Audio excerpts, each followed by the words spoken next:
Why did GTA 6 take 12 years? If you ask anyone in the gaming community, you'll get the same answer. Rockstar takes their time because they're perfectionists. They don't rush, they craft masterpieces. They prioritize quality over everything else. And you know what? That's not the real reason. It's not even the main reason. Now look, I'm not saying Rockstar doesn't care about quality. Of course they do. But perfectionism doesn't explain 12 years. GTA 5 took 5 years to develop. Red Dead Redemption 2, one of the most detailed games ever made, took 8 years. So why would GTA 6 need 12 years if it's just about making the best game possible? The math doesn't add up. The real reasons are more strategic, more calculated, and honestly, more business-driven than anyone wants to admit. And I'm going to show you exactly what happened using timelines, financial data, technological milestones, and Rockstar's own statements. There are 3 actual reasons GTA 6 took this long, and one of them is so obvious in hindsight that you'll wonder how we all missed it. I remember when GTA 5 dropped back in 2013. I was in school, scraping together every rupee I had just to afford that game. I waited outside the store on launch day, came home, stayed up all night playing it, and then 12 years passed. 12 years of rumors, leaks, fake trailers, and silence. So I did what any obsessed fan would do. I actually sat down and researched why it took this long, and what I found was not what I expected at all. Before I reveal what actually happened, let me prove the standard explanation doesn't hold up. The perfectionism narrative sounds good, but it falls apart under basic scrutiny. GTA 5 was developed from 2008 to 2013, a 5-year cycle.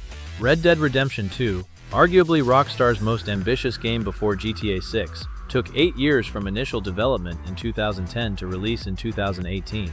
Both are considered masterpieces. Both showcase Rockstar's commitment to quality. So if perfectionism alone drives the timeline, why does GTA 6 need 12 years? That's not linear scaling with ambition. That's something else entirely. Here's what this video is going to prove. 3 factors actually explain the timeline, and only one of them is about making the best game possible. First, the technology wasn't ready. Second, GTA Online broke the incentive structure. And third, the development model fundamentally changed. Let's start with the reason Rockstar will never publicly admit, but the timeline makes undeniable. GTA Online fundamentally removed the urgency to release GTA 6. Since launching alongside GTA 5 in 2013, GTA Online has generated over $8 billion in revenue. Not million, billion. That's more money than most entire game franchises make across multiple releases over decades. And here's what makes this so significant. That revenue didn't spike and decline like normal games. It grew year after year. 2014, hundreds of millions. 2015, even more. 2016, 2017, 2018. Every single year, GTA Online kept printing money. Even in 2023 and 2024, a decade after launch, it's still generating hundreds of millions of dollars annually. Think about what that means from a business perspective. Every quarter that GTA 6 gets delayed is another quarter of guaranteed GTA Online income. Shareholders are getting paid, executives are hitting their targets. There's no financial crisis demanding a new release. Most studios follow this pattern. Make game, release game, sales spike, revenue drops, now you desperately need a sequel. But Rockstar broke that cycle completely. Their old game just kept making more money than everyone else's new games. The pressure to rush simply didn't exist. And honestly, when you understand that, the 12-year wait stops being surprising and starts being completely predictable. But money isn't the only reason. There's a technological factor that literally made GTA 6 impossible to build until recently. The game Rockstar wanted to build required hardware that didn't exist when development started. Let's walk through the timeline honestly. In 2013, GTA 5 launched on PlayStation 3 and Xbox 360, which were already last-generation consoles at that point. From 2013 to 2020, we had the PlayStation 4 and Xbox One generation. Decent consoles, but fundamentally underpowered for what Rockstar was envisioning. Then in 2020, PlayStation 5 and Xbox Series X finally launched with the hardware capabilities Rockstar actually needed. PlayStation 4 had a GPU capable of 1.84 teraflops with 8 GB of shared RAM. PlayStation 5 has a GPU pushing 10.28 teraflops with 16 GB of dedicated RAM, plus an SSD. That's not an incremental upgrade, that's a 5 to 6 times performance jump.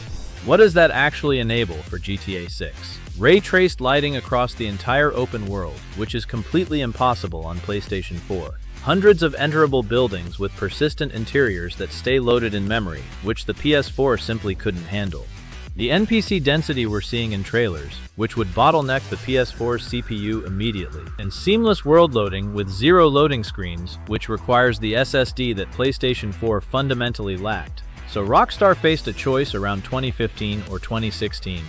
Build GTA 6 for PlayStation 4 and compromise the vision significantly, or wait for next-generation consoles and delay by 5+ years.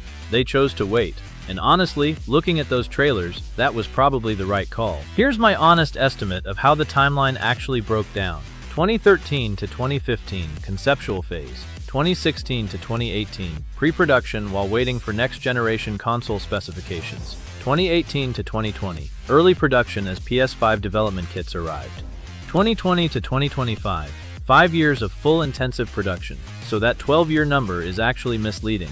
It's probably closer to 5 to 7 years of real full-scale development. The rest was waiting for technology, planning, and limited pre-production.